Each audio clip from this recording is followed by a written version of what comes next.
Welcome back to The Explainer. Today, we are literally going to transform your brains into brilliant detectives. If you're an 8th grader looking to completely hack the way you learn, read, and retain information, you are absolutely in the right place. We're looking at a fascinating source today called The Inquisitive Mind, Mastering the Art of Pre-Reading Questions, and we are going to crack the code on how you read. Okay, let's dive into this mission briefing. Here's our roadmap for today. First, the detective's mindset. Then, why ask before reading? After that, your pre-reading toolkit, followed by practice your new skills, and we'll wrap up with true wisdom brings peace.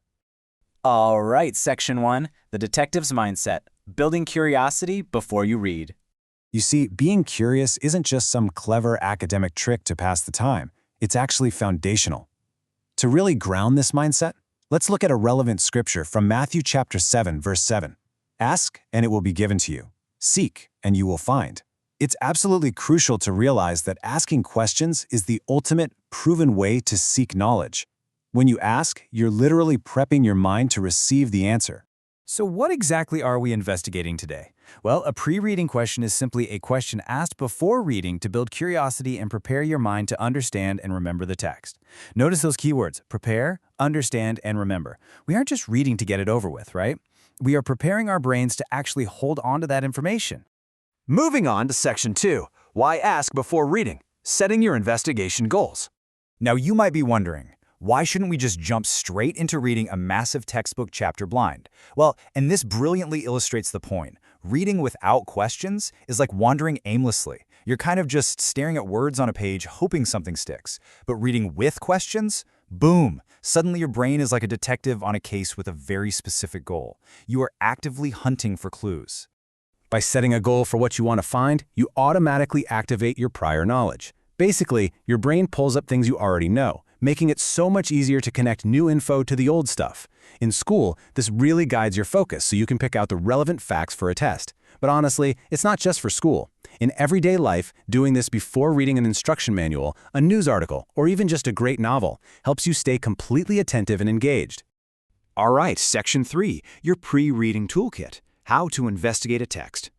So now that we know the why, let's get into the practical how-to. Every good detective absolutely must do these 3 things before reading a single paragraph. Step 1, scan the titles. Step 2, check any pictures or visuals. And Step 3, read the headings. It's like a giant puzzle, and you're just grabbing the corner pieces first so you can flip those observations into targeted questions. Let's see this in action and look at the direct cause and effect of this toolkit. If your clue is a title like Sharks of the Pacific, your question naturally becomes, what makes Pacific sharks different from other sharks? Or, say your clue is a photo of astronauts, you immediately ask, what training do they go through? If a heading says, steps in the water cycle, you'd ask, what happens after evaporation? See how easy that is? You're just turning basic clues into powerful investigation questions. Now keep in mind, your questions can take different forms. They can be broad questions, like simply asking, what is this text about? Or they can be highly specific questions. For example, if you spot a heading about the 1930s economy, you might ask, what were the main causes of the Great Depression and which had the biggest impact? The crucial thing here isn't whether it's broad or specific. The important thing is that these questions make you actively look for answers while you read. Section 4. Practice your new skills. Detective training simulation. So the crucial point is we need to test these new skills by running through a quick, rapid-fire homework simulation. All right, question 1. Why are pre-reading questions helpful? Think back to that detective goal concept we covered earlier. Right, they build curiosity, activate prior knowledge, and set a specific goal so you aren't just wandering aimlessly through the text. Okay, question 2. Give an example of a pre-reading question you could ask about a biography. Imagine you're holding a book about a famous inventor or leader. How would you investigate the clues in their life story? You might ask something like, what was the biggest challenge this person overcame? Or how did their childhood shape their career?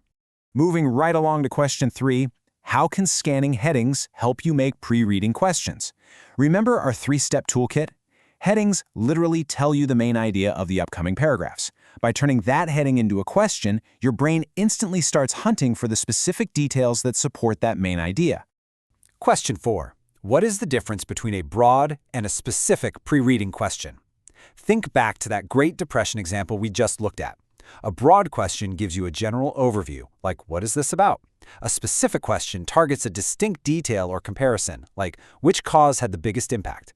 Both are absolutely fantastic tools to have in your belt. And finally, question 5. Create 2 pre-reading questions for a fictional story titled The Last Voyage. Take a second, look solely at that title clue. What would you ask? Maybe, why is it their last voyage? Are they retiring? Or is there danger ahead? Or perhaps, who is the captain of this final trip? If you came up with something like that, you are officially reading like a detective. Which brings us to Section 5, True Wisdom Brings Peace, the Academy philosophy. Up to this point, we've talked all about how to be a highly effective student. But the source material for today's explainer, the Academy Godly Learners series, really asks us to elevate this. They intertwine biblical morality with education, and they pose a really profound thought. What is the point of being super smart if you just use that intelligence to continue making bad choices that hurt yourself and others? It's a serious question.